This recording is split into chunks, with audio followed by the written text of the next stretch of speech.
Cuando me vi a mí mismo muerto por primera vez, no sentí miedo, sentí alivio. El certificado de defunción llevaba mi nombre completo, mi fecha de nacimiento, incluso la causa falsa de mi fallecimiento. Y mientras sostenía aquel papel entre los dedos, pensé en algo que jamás creí que llegaría a pensar. Tal vez esta era la única forma de que mis hijos me notaran. Habían pasado 20 años desde la última vez que alguno de los dos llamó para saber si seguía respirando. 20 años de mensajes sin respuesta, de regalos devueltos, de cumpleaños pasados en silencio. 20 años insistiendo y recibiendo nada. Durante mucho tiempo intenté justificar su ausencia. Estaban ocupados, tenían su vida, eran jóvenes.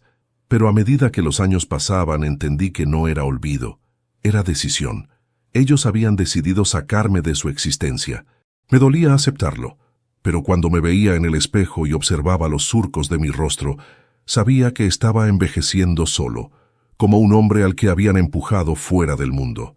Fue entonces, una noche de invierno, cuando mientras miraba mi viejo teléfono sin notificaciones, dije en voz baja, «Está bien, ya no voy a molestar». Y así nació la idea más temeraria que he tenido en mi vida. Todo comenzó con un sobre Manila y un favor que jamás pensé que alguien aceptaría. Un hombre que debía demasiados favores a mi difunta esposa me ayudó a conseguir los documentos necesarios para que mi muerte pareciera real. No fue fácil, nada de esto lo fue. Pero mientras avanzaba en aquel plan, algo en mí se fue encendiendo. Una mezcla de tristeza, dignidad herida y, sobre todo, hambre de libertad. Porque si la vida que tenía ya no era mía, entonces prefería desaparecer de ella. Pero antes de continuar, me gustaría saber si te suscribiste al canal y si te gustó el video. Esto me ayuda a ver que me apoyas y disfrutas de mis historias. Ahora continuemos. Recuerdo perfectamente el día que dejé de ser Alonso Velázquez ante los ojos del mundo. Caminé hasta la pequeña funeraria al otro lado de la ciudad. Nadie me reconocería allí. El hombre encargado del proceso me miró con una mezcla de curiosidad y temor. Él sabía lo que estaba haciendo, pero también sabía que no tenía derecho a juzgarme. ¿Estás seguro?, preguntó, y yo asenté. No porque estuviera seguro de mis decisiones, sino porque estaba seguro de algo mucho más importante. No podía seguir viviendo una vida donde el amor paternal solo servía para ser ignorado. Cada paso hacia mi desaparición fue una punzada en la memoria. Pensé en Daniel, mi hijo mayor, que a los 18 prometió, «Nunca te voy a dejar solo, papá». Pensé en Mariana, mi hija menor, que solía decirme que yo era su héroe. Pero con los años esas promesas se convirtieron en promesas rotas, enterradas bajo excusas, silencios y ausencias. «Papá, hablamos luego». «Papá, estoy ocupado». «Papá, es que no puedo verte». Y luego, nada. Silencio por meses, años. Silencio que se volvió costumbre hasta para ellos. El siguiente paso fue más complicado. Conseguir una cremación falsa, un cuerpo sin identificar, un ataúd vacío, un certificado firmado por un médico que conocía mis dolores y mis penas mejor que cualquier amigo. Él tampoco preguntó demasiado, solo dijo, «Alonso, esto no tiene vuelta atrás».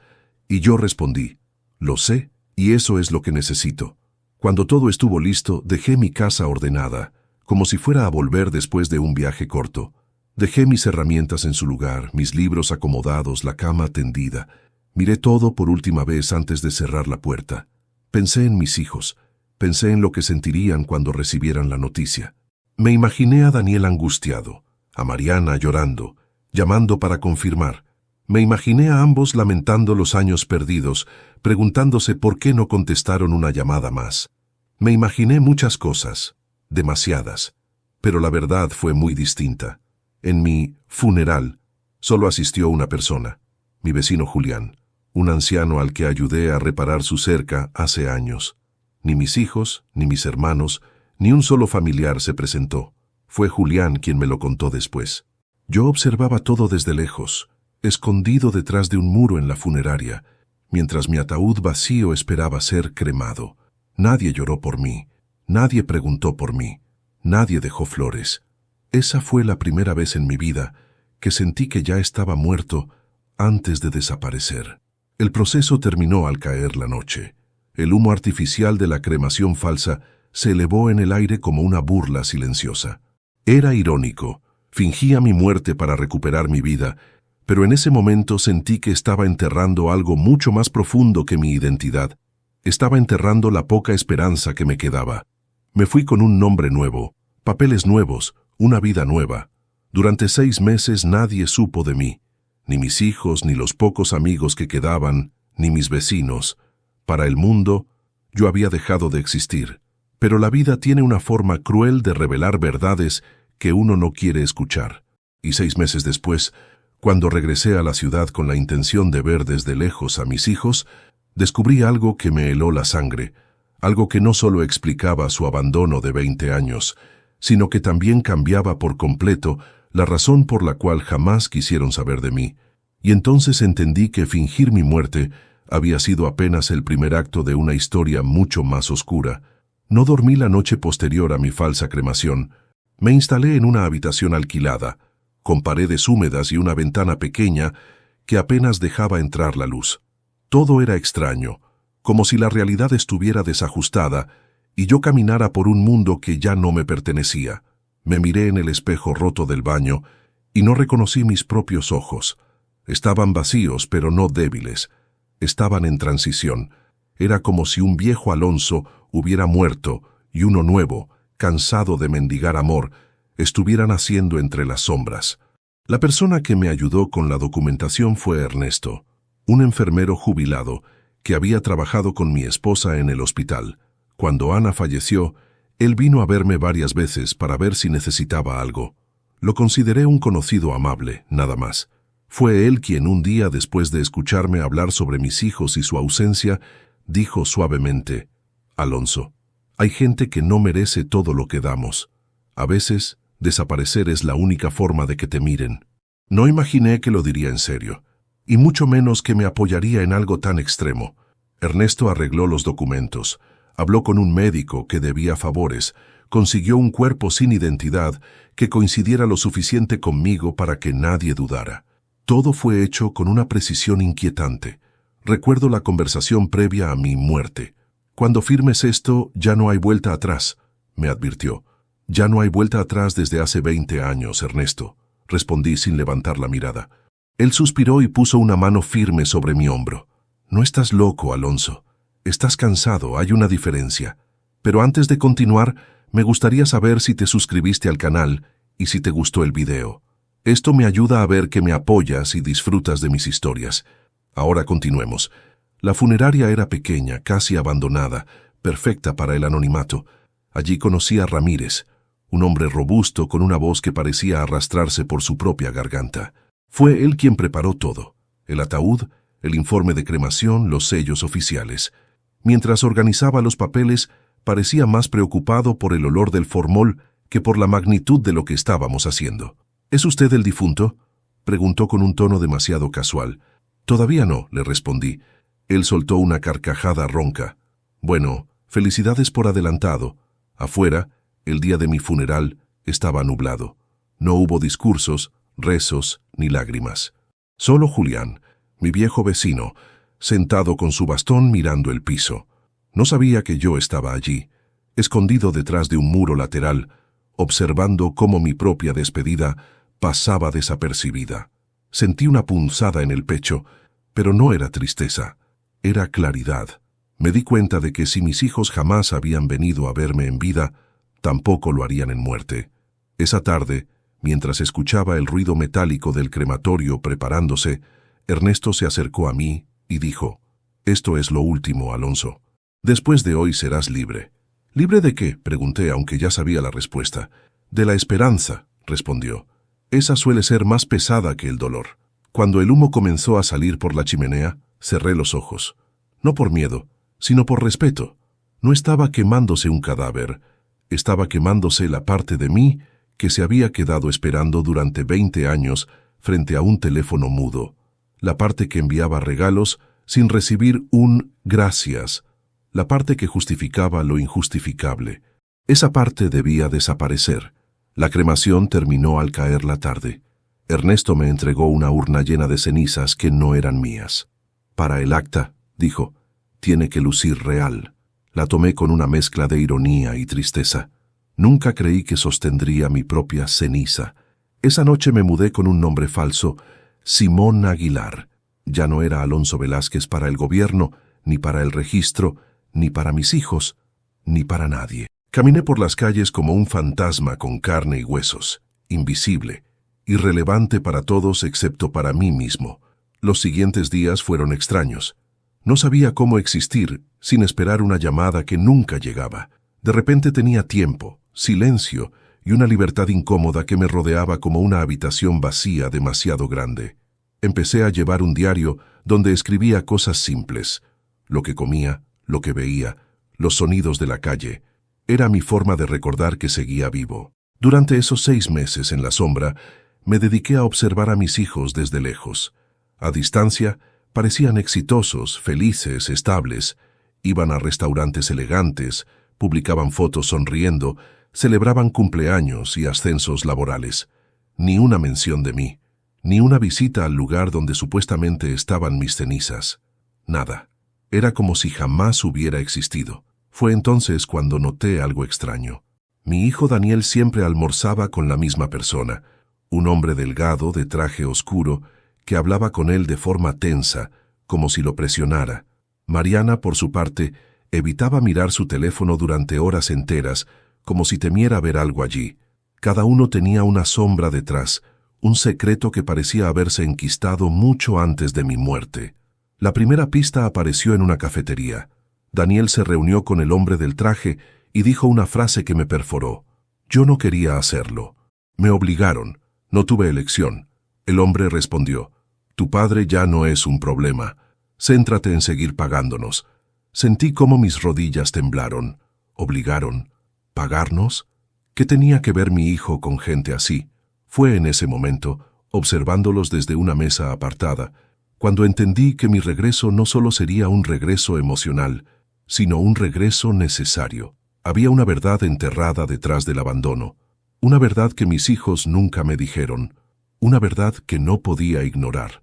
Y supe, con una certeza que me heló la sangre, que mi desaparición no había sido una liberación, había sido una trampa que alguien más había colocado hace años, y yo acababa de regresar para desactivarla. Los días siguientes a aquel descubrimiento se convirtieron en una rutina silenciosa, casi ritual. Me despertaba temprano, preparaba un desayuno sencillo y me sentaba junto a la ventana del pequeño cuarto que alquilaba. Desde allí veía a la gente caminar sin prisa, entrar en las tiendas, conversar con naturalidad. Los observaba vivir mientras yo intentaba recordar qué se sentía pertenecer a algo, a alguien. Y aunque mi muerte me había dado una especie de libertad, también me había condenado a una soledad más profunda que la que conocí cuando estaba vivo para el mundo. A veces escribía cartas que jamás envié. Cartas para Daniel, para Mariana, incluso para mí mismo. En una de ellas anoté, no sé si hice lo correcto, pero sé que ya no podía seguir viviendo donde jamás fui visto. Era una frase que me pesaba cada vez que la leía, porque desaparecí esperando que mis hijos, al menos, se preguntaran por mí. Pero no lo hicieron. Ni una llamada al antiguo vecino, ni una visita al sitio donde reposaban mis cenizas. Nada. Y aunque parte de mí esperaba ese gesto mínimo, acepté finalmente que la ausencia era la respuesta definitiva. Durante esos 6 meses, sin embargo, mi instinto de padre se negó a morir. Algo en mí insistía en observarlos desde lejos, no para castigarlos, no para juzgarlos, sino para entender. Quería saber por qué 2 personas que un día me llamaron papá habían decidido actuar como si yo hubiera dejado de existir mucho antes de desaparecer. Fue así como empecé a seguir la rutina de cada uno, manteniendo distancia, cuidando de no ser visto. Lo hacía con una precisión casi militar, como si estuviera investigando una vida ajena. Daniel, mi hijo mayor, llevaba una vida perfectamente ordenada, casi demasiado ordenada. Llegaba a su oficina a las 8:00 en punto, almorzaba todos los días en el mismo café y caminaba por la misma ruta hacia su casa. Pero lo que me inquietaba era la tensión que parecía rodearlo como una sombra adherida a su espalda. Un día lo vi detenerse en plena calle, respirar hondo y sacudir las manos como si intentara calmarse. Otro día, al pagar la cuenta del café, sus dedos temblaron tanto que casi dejó caer la billetera. Parecía perseguido por algo, o por alguien. Mariana, en cambio, vivía con una serenidad que no coincidía con la que recordaba de ella. Siempre fue sensible, emotiva, impulsiva. Sin embargo, ahora parecía moverse como una mujer que había aprendido a contener cada emoción. Trabajaba en una galería de arte y sonreía a los clientes, pero su sonrisa nunca alcanzaba los ojos.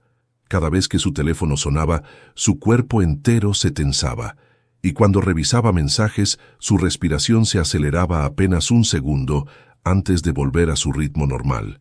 Era como si viviera con un recordatorio constante de algo que no debía olvidar. Yo observaba y anotaba, pero antes de continuar, me gustaría saber si te suscribiste al canal y si te gustó el video. Esto me ayuda a ver que me apoyas y disfrutas de mis historias. Ahora continuemos. Comencé a hacer una lista mental, y luego escrita, de comportamientos extraños.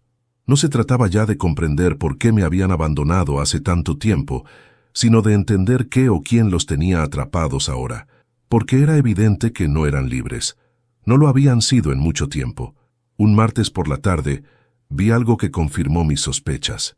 Daniel caminaba hacia su edificio cuando el hombre del traje oscuro, el mismo que había escuchado presionarlo en la cafetería, lo interceptó en la esquina. No estaban discutiendo, estaban negociando, o al menos eso parecía. Daniel hablaba rápido, nervioso. El hombre, en cambio, gesticulaba con la calma de quien tiene el control absoluto. Al final, Daniel le entregó un sobre grueso, y el hombre lo guardó sin siquiera revisarlo. Aquella imagen me atravesó. Mi hijo, mi propio hijo, haciendo pagos. Sobres, intercambios furtivos, deudas, extorsión, amenazas. No sabía, pero lo descubriría. Días después, logré obtener la dirección del hombre del traje. Vivía en un apartamento elegante, demasiado elegante para alguien con una ocupación desconocida. Durante una semana entera lo observé entrar y salir, siempre impecable, siempre a la misma hora, siempre con el mismo maletín. Intercambiaba llamadas en el balcón, hablaba en voz baja, a veces mencionaba nombres. Uno de ellos lo escuché claramente una noche, en que la brisa arrastró el sonido hasta mi escondite. No, a los Velázquez no les digas nada todavía. Mi apellido, Velázquez, mi sangre, mi historia, mi familia. El hombre hablaba de nosotros. Esa noche casi reveló mi identidad de la manera más impulsiva e imprudente posible, pero logré contenerme, porque si algo había aprendido en esos 6 meses como fantasma, era que la paciencia puede ser más poderosa que la furia. Y lo que se estaba gestando no requería emoción, requería precisión. Mis sospechas crecían, pero nada me preparó para lo que escuché un viernes por la tarde mientras seguía a Mariana desde la galería de arte hasta un edificio cercano. Ella entró al vestíbulo y posteriormente vi salir al mismo hombre del traje con el mismo maletín. Caminaba despreocupado, pero su mirada revisaba todo a su alrededor. Parecía seguro de que nadie lo seguía, pero yo estaba allí. Y lo escuché cuando al contestar su teléfono dijo: «Sí, todo está bajo control. Ninguno de los hijos sospecha nada, y el viejo, muerto, está mejor». Sentí el golpe en el pecho como si me hubieran enterrado un puñal. El viejo, muerto, está mejor. Hablaban de mí, y eso significaba que sabían quién era. Sabían que existí. Sabían que me borraron. Y no solo eso, sino que lo consideraban conveniente. Volví al cuarto alquilado con el corazón latiendo como si quisiera romperse. Caminar era difícil. Respirar era difícil, pensar era un tormento. ¿Quiénes eran esas personas? ¿Por qué mencionaban mi apellido con tanta soltura? ¿Por qué Daniel y Mariana parecían sometidos a ellos? ¿Cuánto tiempo llevaba esta conspiración en marcha? Me senté en la cama, tomé mi diario y escribí temblando. No volví para que me extrañaran. Volví porque descubrí que nunca me dejaron ir.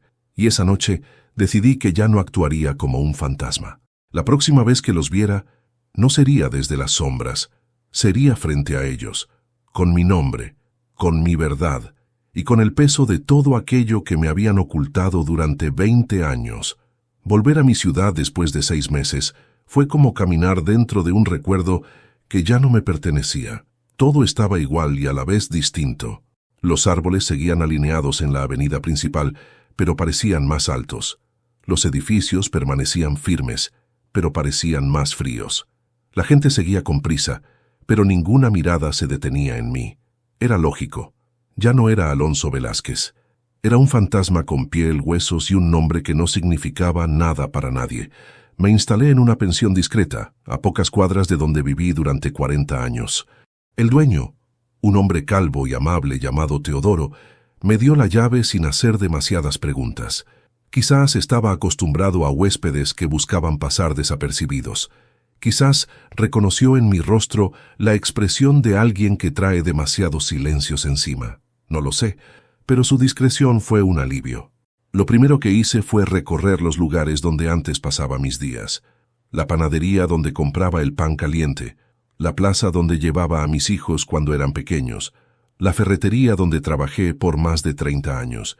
En todos esos sitios me moví como un desconocido y nadie me reconoció. Y aunque debería haberme dolido, lo cierto es que me permitió observar sin interrupciones, sin explicaciones, sin máscaras, porque ya no regresaba como padre. Regresaba como un hombre que buscaba entender quién o qué había arrancado a mis hijos de mi vida durante 2 décadas. La primera persona a la que observé fue mi hija, Mariana. La vi salir de la galería de arte donde trabajaba, vestida siempre con la misma elegancia discreta, blusa blanca, pantalón negro, cabello recogido con un broche metálico. Caminaba con prisa, como si sus pasos cargaran un peso que nadie más podía ver. Pero ese día noté algo diferente. Antes de cruzar la calle se detuvo unos segundos, respiró hondo y miró hacia ambos lados con una ansiedad evidente, como si temiera ser seguida, como si esperara algo. Y entonces lo vi, el hombre del traje oscuro, el mismo que la observaba, la seguía. No la perseguía abiertamente, pero caminaba 2 cuadras detrás, siempre atento, siempre presente. Ese hombre no solo vigilaba a Daniel, vigilaba a Mariana también. Pero antes de continuar, me gustaría saber si te suscribiste al canal y si te gustó el video. Esto me ayuda a ver que me apoyas y disfrutas de mis historias. Ahora, continuemos. La seguí discretamente hasta un edificio residencial. Mariana se detuvo en la entrada, revisó 3 veces la cerradura antes de entrar y cerró la puerta con un gesto apresurado. Supe en ese instante que estaba viviendo con miedo, un miedo que no le conocí ni en los momentos más duros de nuestra vida. Me quedé observando desde lejos, escondido detrás de un árbol, no para invadir su privacidad, sino porque mi instinto me gritaba que algo grave los estaba rodeando, y ya no podía ignorarlo. No cuando había escuchado a ese hombre decir con tanta frialdad, «El viejo muerto está mejor». Esa frase resonaba en mi mente como un eco oscuro. Al día siguiente, decidí seguir a Daniel. Su rutina era tan predecible como siempre. Trabajo, café, caminata. Pero esa mañana hizo algo que desarmó mi corazón. Mientras caminaba hacia la oficina, se detuvo frente a una vitrina de regalos y miró fijamente un llavero con forma de martillo. Era idéntico al que yo le regalé cuando era niño, cuando me acompañaba a la ferretería y decía que quería ser como papá. Daniel alzó la mano como si fuera a entrar a comprarlo, pero se detuvo. Cerró los ojos unos segundos y se alejó rápidamente, como si mirar ese objeto le provocara dolor. Mi hijo, sintiendo algo. Mi hijo, recordándome. Mi hijo, sufriendo. ¿Pero por qué nunca me buscó? Las respuestas comenzaron a alinearse cuando esa misma tarde lo seguí hasta un pequeño restaurante donde se reunió con una mujer de cabello oscuro y expresión preocupada. Ella tomó su mano sobre la mesa y le dijo en voz baja, «Daniel, tienes que decirle la verdad algún día». «No puedo», respondió él con la voz quebrada. «Nos metieron en esto. Nos usaron. No sabes lo que nos hicieron cuando éramos jóvenes». Aquellas palabras golpearon mi pecho con la brutalidad de una tormenta. Nos metieron en esto. Nos usaron. Cuando éramos jóvenes. De pronto, todo el abandono, todo el silencio, todos los años desaparecidos, cambiaron de forma. Ya no eran signos de indiferencia. Eran señales de algo más profundo, más oscuro. Algo que mis hijos nunca tuvieron el valor o la libertad de contarme. Seguí observando desde la distancia. La mujer insistió, «Daniel, vivir así no es vida». «Lo sé», dijo él mirando el suelo. Pero no puedo cambiar nada, no mientras ellos sigan vigilándonos. Ellos. La palabra que confirmaba mis sospechas. No era una persona, era un grupo. Un grupo lo suficientemente poderoso como para controlar a mis hijos durante 20 años. Un grupo que necesitaba que yo estuviera muerto. Un grupo que, ahora que había vuelto, seguramente no estaría dispuesto a dejarme respirar mucho tiempo. Volví a la pensión con el alma pesada. Me senté en la cama y pensé en todo lo que había visto. Mi muerte falsa no había sido el final de nada. Había sido el comienzo de una verdad que yo ignoré, mientras mis hijos eran arrastrados por fuerzas que nunca vi venir. Tomé mi diario y escribí. Regresé para ver si mis hijos me habían olvidado, pero lo que encontré fue mucho peor. Nunca los dejaron recordarme. Y entonces comprendí que ya no regresaba para ser su padre. Regresaba para recuperar lo que nos habían quitado, y para enfrentar a quienes habían destruido 20 años de nuestra historia familiar. Descubrí la verdad por accidente. O quizás no fue accidente. Quizás fue que, después de tanto tiempo, moviéndome como un fantasma, por fin estaba en el lugar exacto donde debía estar. Era una tarde gris, con un viento frío que arrastraba hojas secas por las aceras. Esa clase de días en los que uno siente que algo está por romperse, o por revelarse. Yo seguí al hombre del traje oscuro, manteniendo varios metros de distancia, escondiéndome entre autos estacionados y escaparates. Él caminaba con la misma seguridad de siempre, como si el mundo entero fuera un tablero donde todas las piezas estaban bajo su control. Llegamos a un edificio antiguo, de ladrillos oscuros y ventanas estrechas. El hombre entró sin tocar, sin anunciarse, como quien se siente dueño del lugar.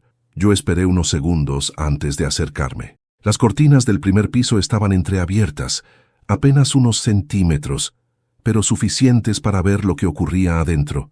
Me acerqué con cautela, respirando despacio, con el corazón golpeándome el pecho como un puño cerrado.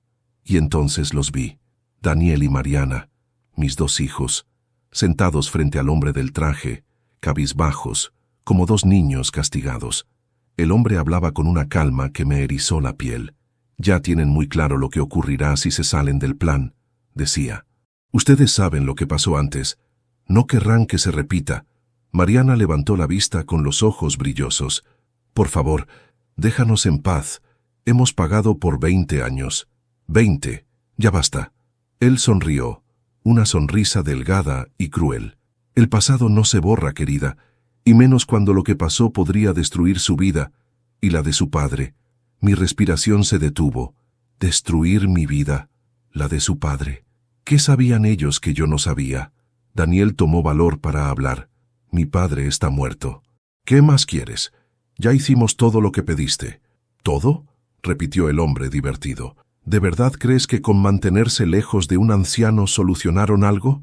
Ustedes cometieron un crimen, uno que él nunca supo, y yo fui quien impidió que todo saliera a la luz. Yo. Así que mientras respiren, me deben obediencia. Yo sentí que el mundo se me apagaba. ¿Crimen? ¿Qué crimen pudieron haber cometido mis hijos cuando eran jóvenes? Me apoyé en la pared. La cabeza me daba vueltas, pero debía seguir escuchando. No fue nuestra culpa, dijo Mariana. Éramos unos adolescentes. No entendíamos lo que estaba pasando. Y sin mí, interrumpió el hombre, habrían acabado en prisión. ¿Lo recuerdan? Silencio. Silencio cargado de culpa, de miedo, de historia enterrada. Daniel cerró los ojos. Nuestro padre no merecía pagar por eso. Nunca debimos alejarnos de él. Pero lo hicieron, sentenció el hombre. Y ahora ya es tarde. Me aparté unos pasos, con el corazón deshecho. Mis hijos, viviendo bajo extorsión, siendo manipulados por un secreto del pasado, condenados durante 20 años por algo que yo jamás supe. Sentí rabia, sentí dolor, sentí ganas de entrar por esa puerta y exigir respuestas. Pero respiré, me obligué a pensar, a entender, a no actuar desde el impulso. Lo que escuché después fue el golpe final. Si su padre estuviera vivo, dijo el hombre acomodándose el traje, todo habría sido distinto. Yo jamás habría permitido que se acercara a ustedes. Es la única pieza que faltaba. Y se fue. Por fin se fue. Mis hijos no dijeron nada, pero los vi llorar, y en ese llanto entendí que no me habían abandonado. Los habían obligado a desaparecer de mi vida para protegerme o para protegerse. La razón exacta aún no la conocía, pero la sombra que los asfixiaba tenía nombre, y ese nombre había decidido mi muerte antes de que yo mismo la fingiera. Me alejé de la ventana, con el alma partida en dos. Caminé sin rumbo por las calles frías, como si mis pasos pesaran más que mis años. Cada latido de mi corazón era una mezcla de amor herido y furia acumulada. Yo no era un fantasma, era un padre que acababa de descubrir el dolor verdadero, no el abandono, sino el sacrificio silencioso. Me detuve en un parque vacío, me senté en un banco oxidado y me cubrí la cara con las manos. Mis hijos nunca me dejaron, los obligaron a hacerlo, y durante 2 décadas habían cargado solos con una culpa que no entendía, una culpa que alguien mantenía viva para controlarlos. Fue entonces cuando comprendí algo con una claridad que me estremeció. Si yo no aparecía, ellos iban a morir en vida. Y quizás algo peor. Ese hombre, ese manipulador que conocía secretos del pasado, creía haber ganado. Creía que yo estaba muerto, fuera del juego, lejos de la verdad. Pero estaba más vivo que nunca, y más decidido que nunca. Me puse de pie lentamente. No iba a quedarme callado. No iba a permanecer oculto. No iba a permitir que mis hijos siguieran viviendo en esa prisión. A partir de ese día, Alonso Velázquez regresó, no como un fantasma, no como un hombre derrotado. Regresó como un padre dispuesto a desenterrar la verdad y a enfrentar a quienes habían destruido nuestra familia. Pero antes, debía decirte algo importante. Antes de continuar, dime aquí en los comentarios qué te está pareciendo esta historia hasta ahora y qué harías tú en mi lugar. No te vayas del video, porque lo que viene a continuación te pondrá la piel de gallina, porque la verdad recién estaba empezando a mostrar sus colmillos. Pasé la noche en vela. No podía apartar de mi mente las palabras que había escuchado desde aquella ventana. Cometieron un crimen. Yo los protegí. El viejo muerto está mejor. Era como si cada frase me perforara un lugar distinto del pecho. No entendía nada, pero al mismo tiempo intuía que la verdad estaba muy cerca, demasiado cerca, y que, si no la enfrentaba ahora, mis hijos podían quedar atrapados para siempre en aquel círculo de miedo, obediencia y culpa. Amaneció con un cielo gris, cargado como si el clima supiera que algo estaba a punto de romperse. Me preparé un café en la pequeña cocina de la pensión y me senté frente al diario donde había registrado cada uno de mis descubrimientos. Lo abrí en una página en blanco, tomé el lápiz y escribí: «Hoy dejo de observar, hoy empiezo a actuar». Y por primera vez desde que fingí mi muerte, esas palabras no me dieron miedo. El primer paso era encontrar información sobre el hombre del traje oscuro. Llevaba días observándolo, pero aún no sabía su nombre. Se movía con la seguridad de quien está acostumbrado a operar en las sombras. No era un cobrador normal, no era un extorsionista común. Tenía una manera de hablar demasiado calculada, una presencia demasiado fría, y una autoridad sobre mis hijos que no se consigue con amenazas vacías, sino con conocimiento profundo de aquello que más temen.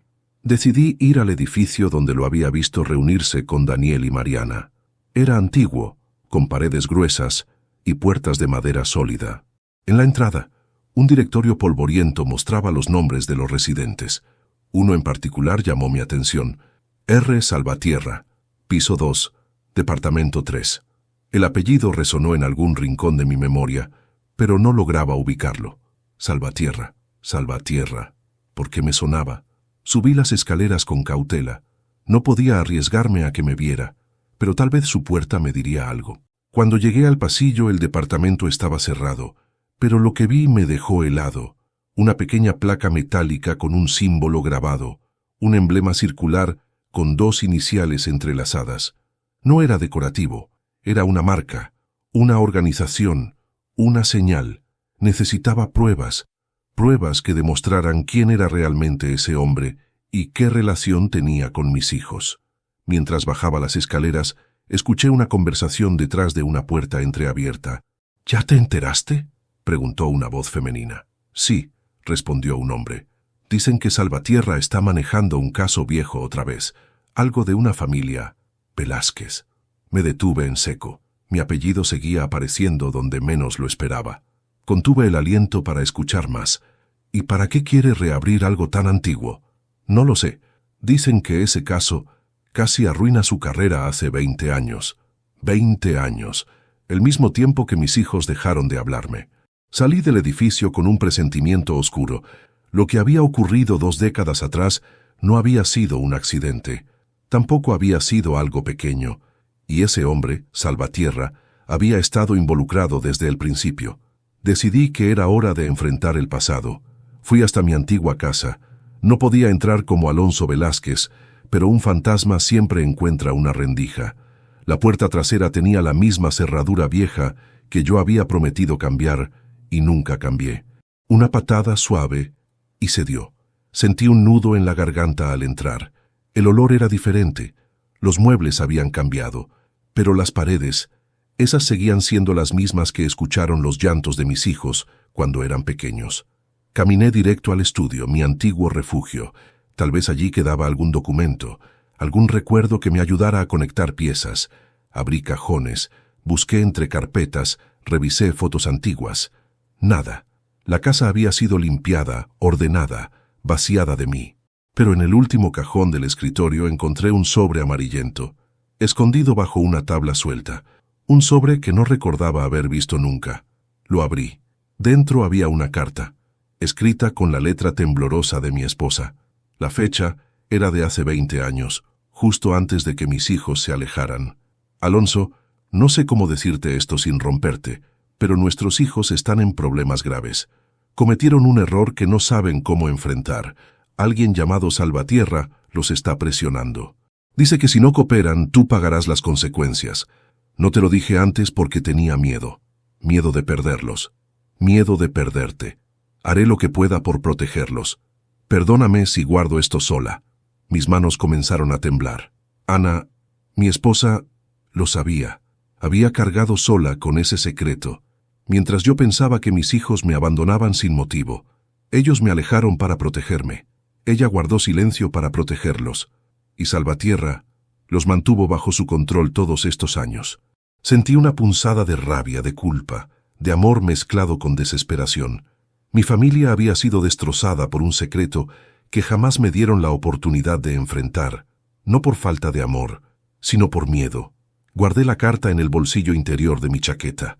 Era mi primera prueba, mi primera arma, y entendí que ya no estaba investigando una intriga cualquiera. Estaba abriendo una herida antigua, profunda, sangrante. Salvatierra había enterrado a mi familia en vida, y durante años nadie lo enfrentó. Hasta hoy. Me acerqué a la ventana del estudio, vi mi reflejo envejecido, mis ojos cansados, pero también vi la determinación que creía perdida. No regresé para pedir amor, regresé para exigir verdad. Y si Salvatierra había gobernado nuestras vidas durante 20 años desde las sombras, era hora de sacarlo a la luz. Salí de mi antigua casa con la carta de Ana apretada entre los dedos, como si fuera un pedazo de mi propia alma que por fin regresaba a mí. El aire de la tarde olía a polvo y a despedida. Caminé sin rumbo durante varios minutos, todavía digiriendo lo que había leído. Mi esposa había cargado sola con un secreto que habría destrozado a cualquier padre. Mis hijos habían vivido 20 años bajo el control de un hombre capaz de manipular, extorsionar y amenazar a una familia entera. Y yo, en mi ignorancia, había creído que simplemente me habían olvidado. Pero la verdad había sido mucho más cruel. Mientras avanzaba por la acera, el peso de la carta parecía atraerme hacia un solo lugar, la casa de Julián, mi viejo vecino. No sé por qué pensé en él. Quizás porque fue el único que asistió a mi supuesto funeral. Quizás porque, de alguna manera, él representaba el lazo más honesto que quedaba de mi vida anterior. O tal vez porque, en momentos de tormenta, uno busca instintivamente un refugio familiar. Toqué la puerta 3 veces. El sonido hueco reverberó en el interior. Y entonces escuché pasos lentos, arrastrados. La puerta se abrió. ¿Simón?, preguntó Julián, usando mi nombre falso. Respiré hondo. Era el momento. Por fin, después de meses de sombras, Diría la verdad, pero no a Daniel, ni a Mariana, ni a Salvatierra, a Julián, a mi único testigo, a mi última conexión con quien fui. No, Julián, dije con voz firme, no soy Simón. Sus ojos se estrecharon, buscando en mis rasgos una verdad que su memoria se resistía a aceptar. Yo di un paso adelante. Soy Alonso. La expresión de su rostro se quebró en un segundo, primero incredulidad, luego susto, y finalmente algo que no esperaba, alivio. Dios mío, susurró, llevándose una mano al pecho. Alonso, ¿cómo? Tú estabas muerto, completé. Lo sé. Entré antes de que pudiera desmayarse y cerré la puerta. Su casa olía igual que antes, a madera vieja, café recién hecho y recuerdos pegados a las paredes. Siéntate, por favor, le dije. Tenemos mucho de qué hablar. Nos sentamos frente a frente, como dos ancianos que se preparan para desenterrar un secreto demasiado pesado. ¿Por qué lo hiciste?, preguntó finalmente. Saqué la carta de Ana y la puse sobre la mesa. Por esto, respondí. Julián tomó la carta con manos temblorosas. A medida que leía, sus ojos se llenaban de lágrimas. Entonces era verdad, murmuró. Tus hijos no te abandonaron por voluntad propia. Nunca lo hicieron, dije, y apenas ahora lo entiendo. Él guardó silencio un momento, como si necesitara ordenar los trozos de la historia en su cabeza. Alonso, ¿y qué piensas hacer ahora que volviste? Esa era la pregunta que había estado evitando desde que fingí mi muerte. Pero ahora, la respuesta comenzaba a formarse. Quiero enfrentar a Salvatierra, respondí.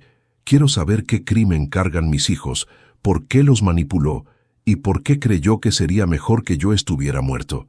Julián negó suavemente con la cabeza. Él no es un hombre cualquiera, Alonso. Lo he visto por el vecindario, tiene una presencia oscura. Es como si todos bajaran la mirada cuando pasa. Lo sé, respondí, y por eso debo enfrentarme a él. ¿Tú solo? No estoy solo.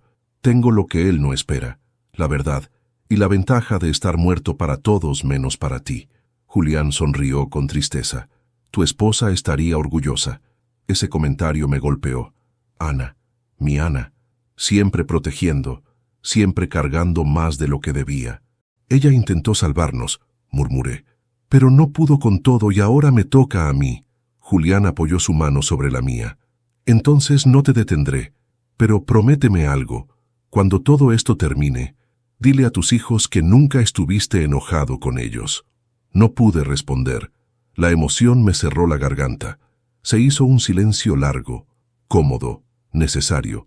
Julián me observaba como si quisiera memorizarme, como si temiera que volviera a desaparecer. Y yo entendí que, a pesar de que me había borrado del mundo, alguien todavía me consideraba parte de él. Me levanté para despedirme. ¿A dónde vas ahora?, preguntó. A buscar algo que Salvatierra jamás pensó que encontraría, respondí. El archivo de Ana. Ella guardaba todo. Nombres, fechas, conversaciones, incluso cosas que yo no sabía de mis hijos. Si hay una pista sobre el crimen del pasado, estará ahí. Julián asintió lentamente. Ten cuidado, Alonso. Él no juega limpio. Yo tampoco, dije con una determinación que me sorprendió. Salí de su casa y el viento frío golpeó mi rostro como un recordatorio de que el mundo no había cambiado. Pero yo sí. Mientras caminaba hacia donde antes vivíamos Ana y yo, pensé en todo lo que había pasado en esos 20 años. El silencio de mis hijos, el funeral vacío, la extorsión, el secreto, la culpa, la pérdida. Pero ahora había encontrado algo que no tenía antes: dirección. Ya no era un hombre roto, que fingió su muerte para dejar de sufrir. Era un padre que regresaba para rescatar a sus hijos del abismo en el que fueron arrojados cuando eran demasiado jóvenes para defenderse. Llegué al antiguo departamento, donde Ana guardaba sus archivos médicos, su investigación, sus documentos. Era un pequeño despacho dentro del hospital donde trabajó casi toda su vida. Los pasillos olían a desinfectante y recuerdos. Nadie me reconoció. Era solo un anciano más caminando entre batas blancas. Abrí el armario donde sabía que Ana escondía sus carpetas más personales. Ahí estaba, una carpeta azul, con una palabra escrita en rojo: Velázquez, confidencial. Mis manos temblaron al sostenerla. porque sabía que lo que había dentro podía destruirlo todo, o salvarnos. Sostuve la carpeta azul como si llevara dentro el corazón de mi esposa, aún palpitando. Velázquez, confidencial. Ese título no era una coincidencia ni una simple forma de clasificar documentos. Ana nunca fue descuidada. Si rotuló algo así, era porque sabía que tarde o temprano alguien debía abrirlo. Y ese alguien era yo. Caminé hasta una sala vacía del hospital, cerré la puerta con llave y me senté frente a la mesa metálica. El frío del cuarto me recorrió la espalda, pero no abrí la carpeta de inmediato. Inspiré profundo, preparándome para enfrentar aquello que Ana protegió durante 20 años.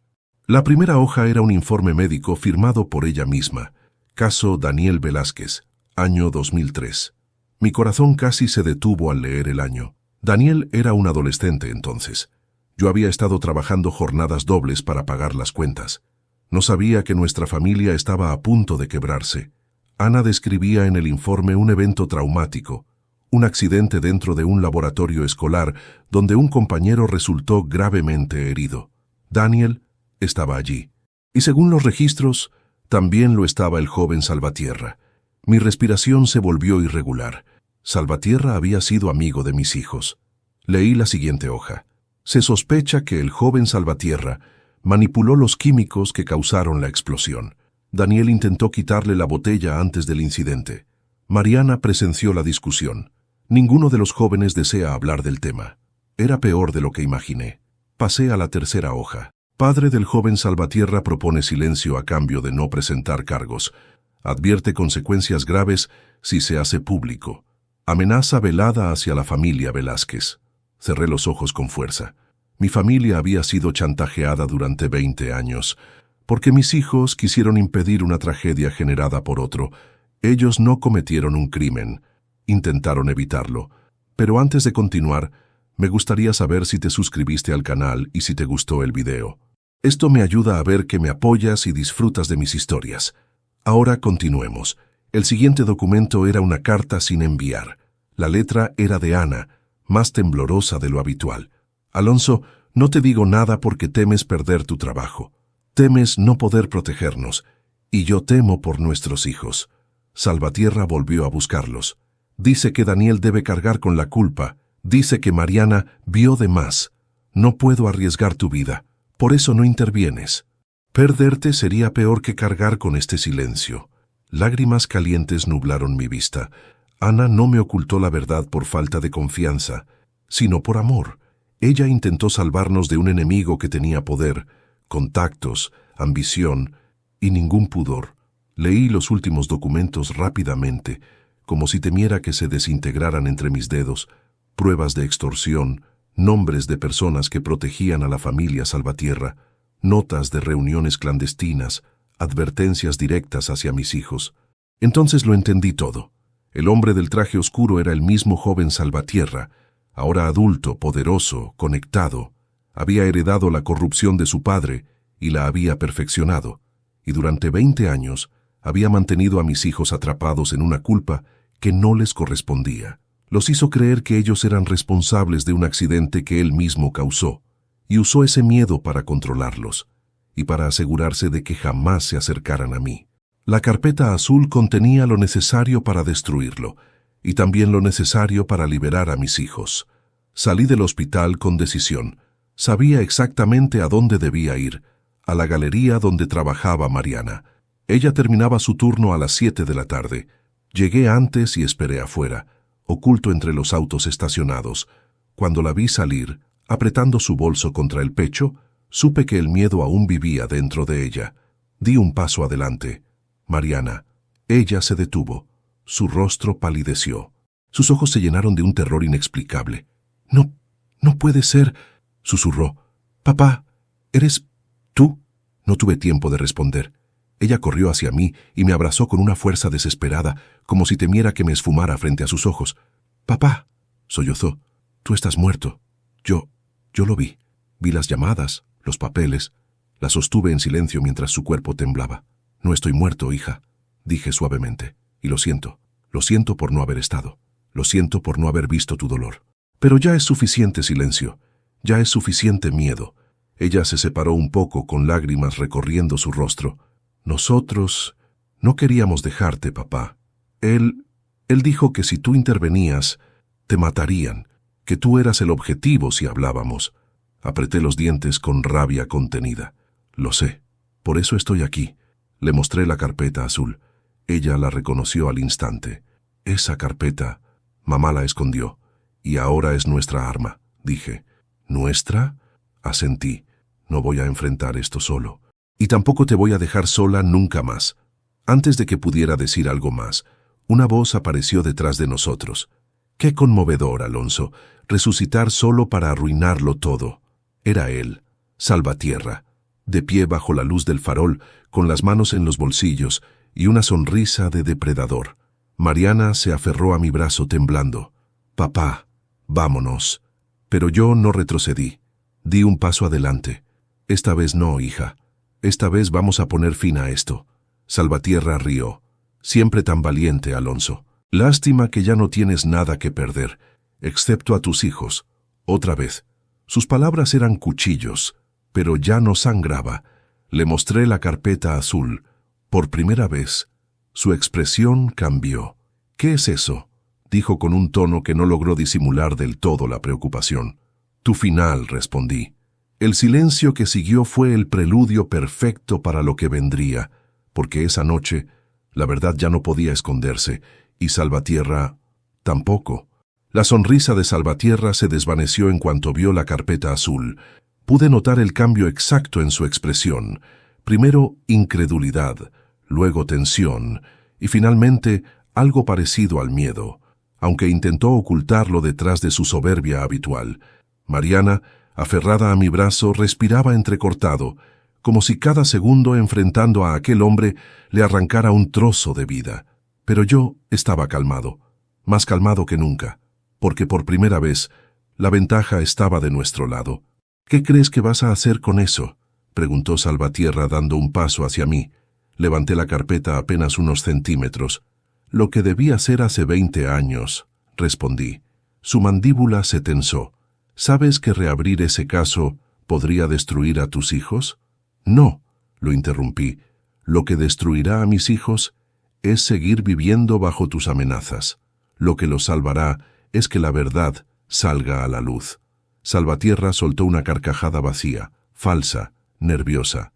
La verdad es... comenzó, pero se detuvo. Algo en mis ojos hizo que tragara saliva y cerrara la boca, porque esa noche no era yo quien temía, era él. En esta carpeta, continué, está todo lo que necesitas temer. Informes de tu padre manipulando pruebas, detalles del accidente que tú provocaste, testimonios que nunca salieron a la luz, y el informe de Ana, que demuestra que mis hijos intentaron detenerte. Eso no prueba nada, gruñó. Prueba suficiente para hundirte, dije.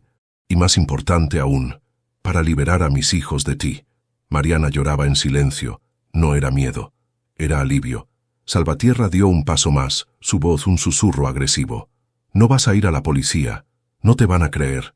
Tú estás muerto, Alonso. No existes.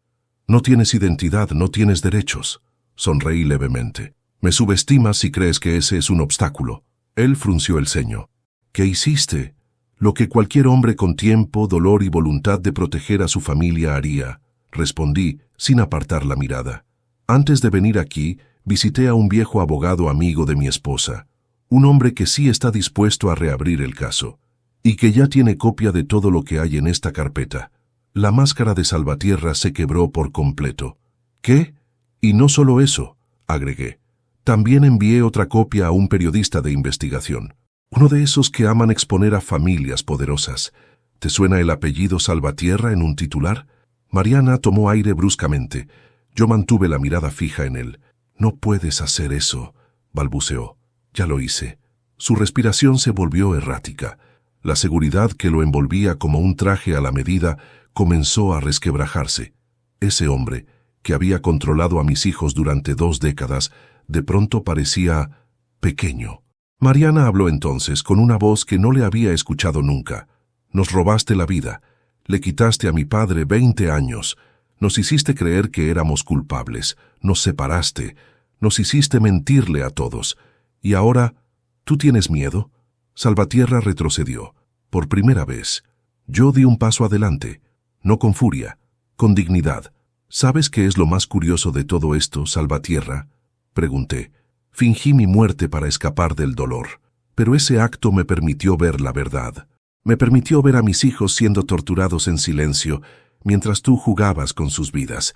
Y ahora cada día que sigas respirando libertad, dependerá de mi silencio. Pero ya no pienso callar. Él miró a su alrededor, como buscando apoyo en las sombras. No había nadie. Podemos llegar a un acuerdo, intentó decir. Yo puedo detener todo. Puedo proteger a tus hijos como lo hice antes. ¿Proteger? Espeté. No sabes lo que significa esa palabra.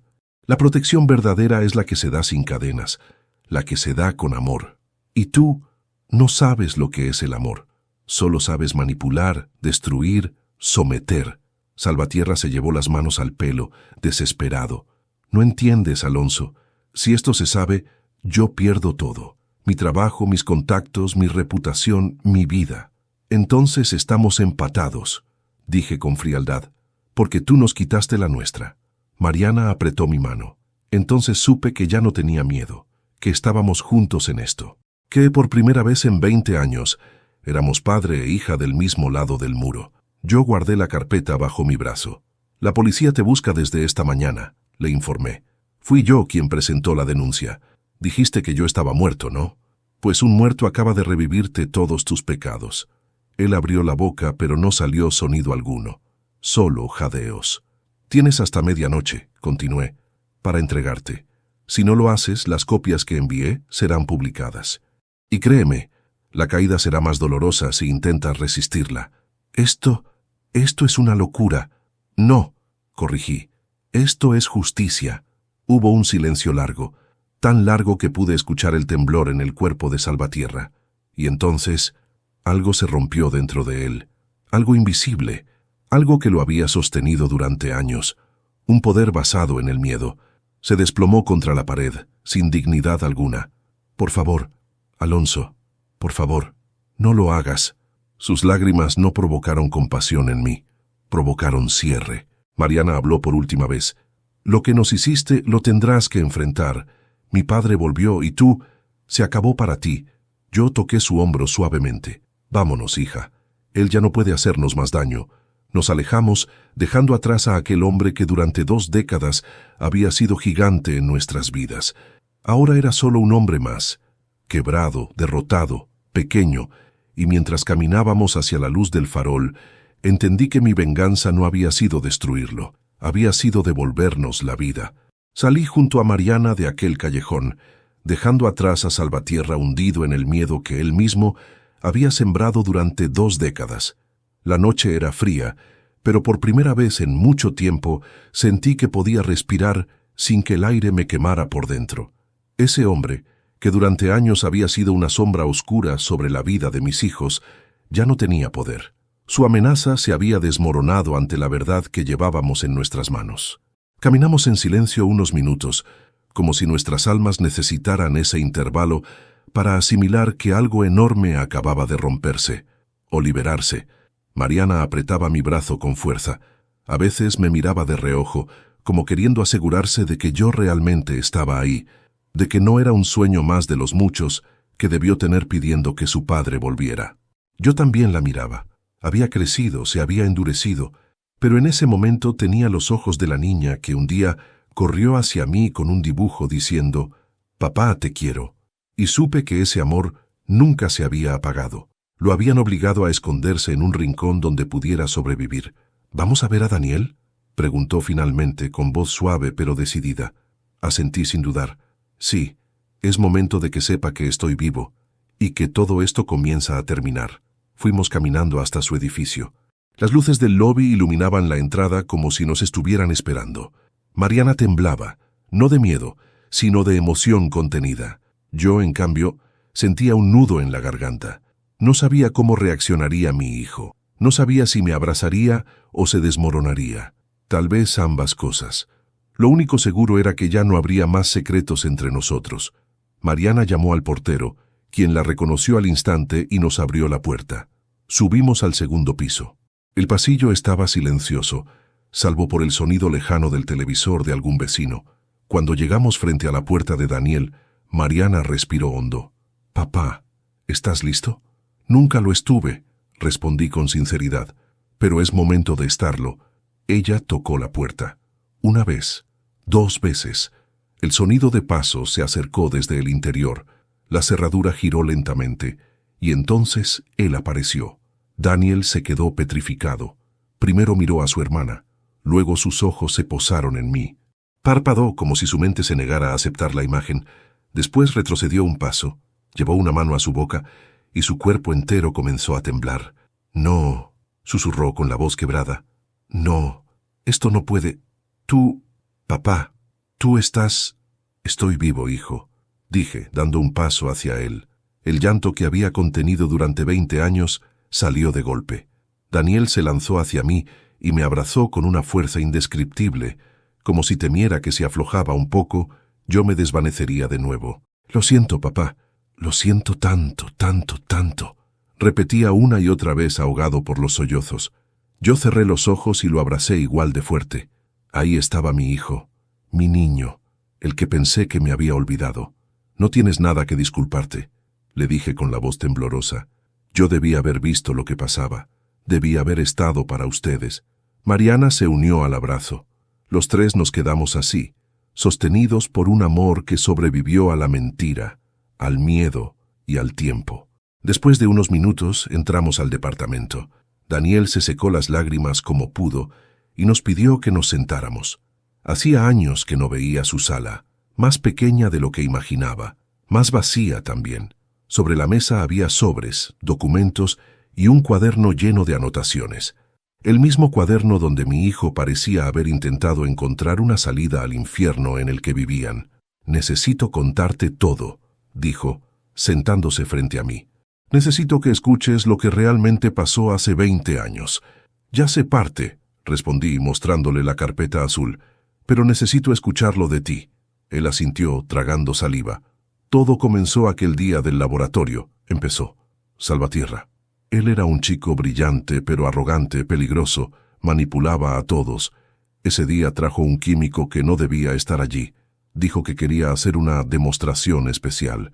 Mariana, que había ido a buscarme, vio que algo estaba mal y me llamó. Yo intenté quitarle la botella antes de que hiciera algo imprudente, y ocurrió la explosión». Mariana añadió con la voz temblorosa: «El compañero que resultó herido no fue por nuestra culpa, papá. Daniel intentó detenerlo. Yo lo vi». Daniel bajó la mirada. «Pero el padre de Salvatierra era influyente. No quería que su hijo cargara con el escándalo. Dijo que nos culparían a nosotros si hablábamos. Dijo que tú perderías tu trabajo, que nos separarían de mamá, que destruirían nuestra vida. Mamá trató de enfrentarlo, pero él amenazó con acusarte a ti de encubrimiento». Sentí un escalofrío recorrer mi columna. «Y entonces aceptaron el silencio», dije. Daniel soltó lágrimas silenciosas.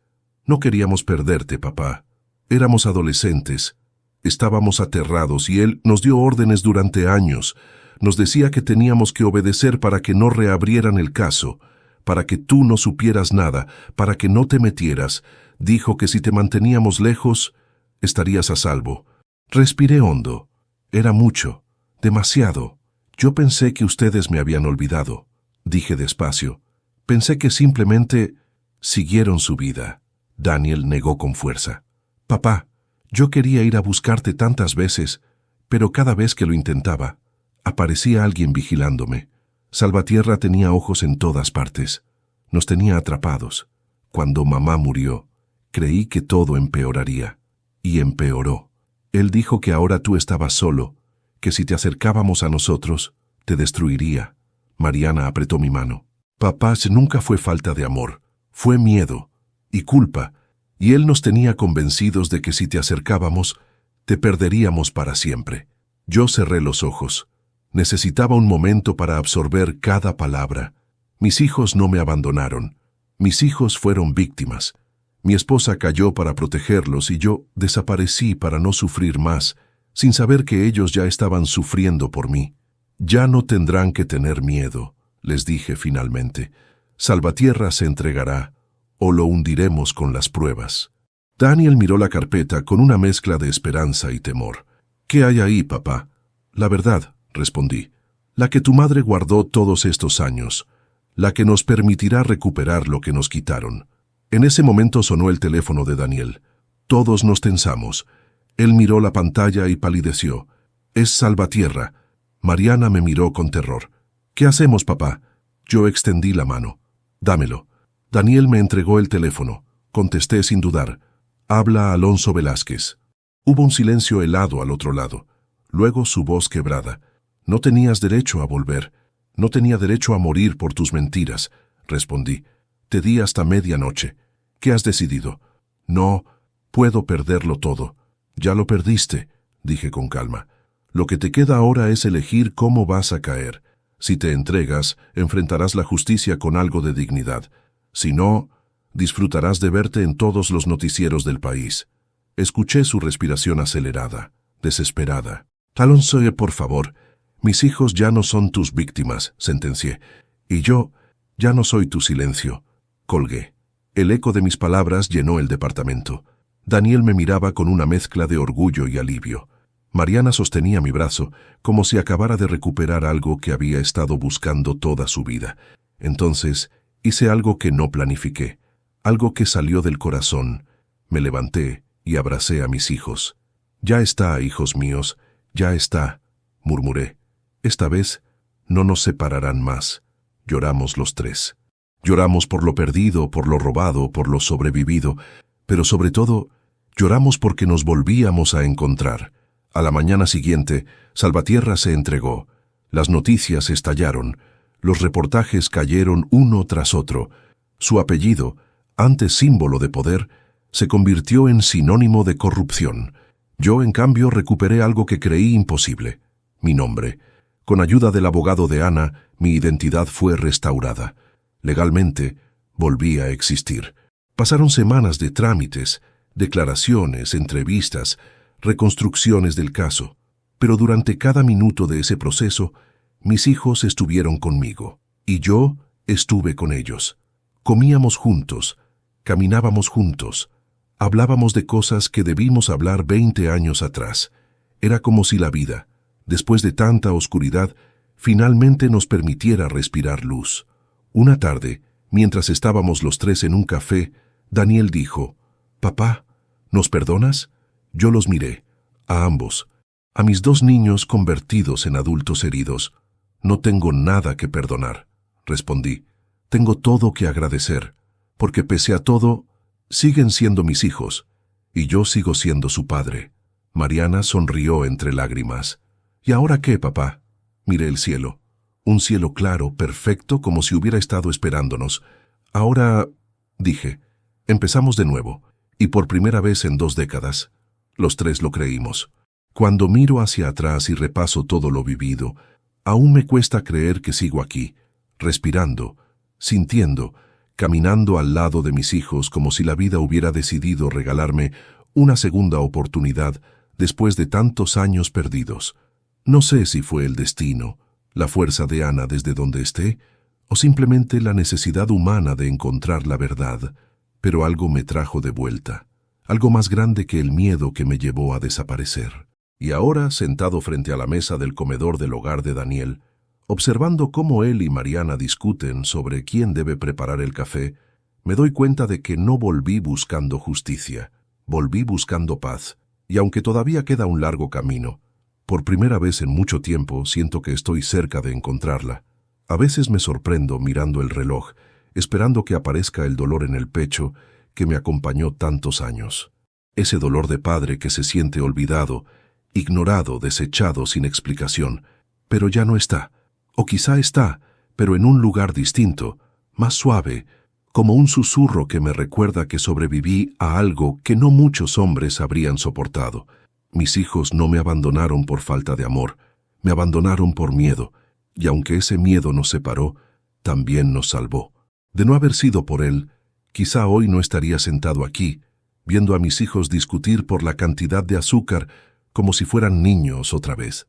Daniel ha cambiado. Ya no es el joven atormentado que me abrazó llorando la noche en que descubrí que aún vivía.